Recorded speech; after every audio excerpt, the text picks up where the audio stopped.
എല്ലാവർക്കും പുതിയൊരു വീഡിയോയിലേക്ക് വീണ്ടും സ്വാഗതം. ഇന്ന് പഴഞ്ചോറ് പറയും, പഴങ്കഞ്ഞി പറയും, വെള്ളച്ചോറ് പറയും. കുറേ പേരാണ്. പഴഞ്ചോറ് പറയുമ്പോൾ പഴമായിട്ടുള്ള ചോറാ വിചാരിക്കേണ്ട. നമ്മുടെ പച്ചമുളക്, ഉള്ളി, പാകത്തിന് കല്ലുപ്പ് ഒക്കെ ഇട്ടിട്ട് ഒന്ന് ചതച്ച് കൊണ്ടുവരിക. അരയ്ക്കാൻ പാടില്ല, ചതച്ചാൽ മതി. കയ്യിൽ വേണമെങ്കിൽ നേരടിയാനും ഇതാക്കാം. പക്ഷെ ഞാൻ അങ്ങനെ ഈ എളുപ്പപ്പണി അപ്പോൾ അങ്ങനെ ഒന്ന് ചതച്ച് കൊടുന്നു.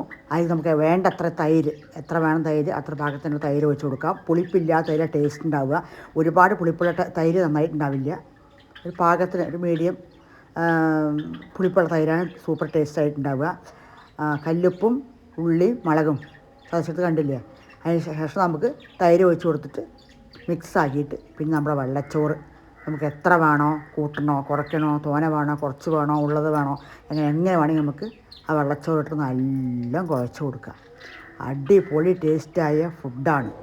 രാവിലെ കഴിക്കാൻ പറ്റിയതാണ്. ഈ വെയിൽ കാലത്ത് എല്ലാ വീട്ടിലും ചോറൊക്കെ ബാക്കി ഉണ്ടാവും. അപ്പോൾ ഇടയ്ക്കൊക്കെ ഇങ്ങനെ കഴിക്കുക. ദിവസേന കഴിച്ചില്ലെങ്കിൽ കുഴപ്പമില്ല. ഇടയ്ക്ക് എന്തെങ്കിലുമൊക്കെ ഒരു ദിവസം ഇങ്ങനെ കഴിക്കുക, അതിന് തെറ്റില്ല. ഡെയിലിയും കഴിക്കണമെങ്കിൽ ഡെയിലിയും വേണമെങ്കിൽ കഴിക്കുക. വെള്ളം തോനെ വേണമെങ്കിൽ കൂട്ടുക, കുറയ്ക്കുക. സൂപ്പർ ടേസ്റ്റുള്ളൊരു വെള്ളച്ചോറ് പറയും, പഴങ്കഞ്ഞി പറയും. നല്ല ടേസ്റ്റാണ്. ഇന്നലെ വെള്ളം ഒഴിച്ച് വെച്ച ചോറാണത്. ഇന്നലത്തെ ചോറാണ്, ഇന്നത്തെ അല്ല, ഇന്നലത്തെയാണ്. അടിപൊളി ടേസ്റ്റാണ്. ഉണ്ടാക്കി കഴിക്കുക തന്നെ വേണം. അപ്പോൾ ടേസ്റ്റ് ഉള്ളി മുളകൊക്കെ നമുക്ക് കൂട്ടാൻ കുറയ്ക്കാവുന്ന എരിവും നല്ലൊരു ടേസ്റ്റ്, നല്ലൊരു മണം ഉണ്ടാവും. അപ്പോൾ അടുത്തൊരു വീഡിയോ ആയിട്ട് വീണ്ടും കാണാം. എല്ലാവരും ഉണ്ടാക്കി കഴിച്ച് നോക്കി, കുട്ടികളെ കൊടുക്കും എല്ലാവരും ഉണ്ടാക്കിയിട്ട്.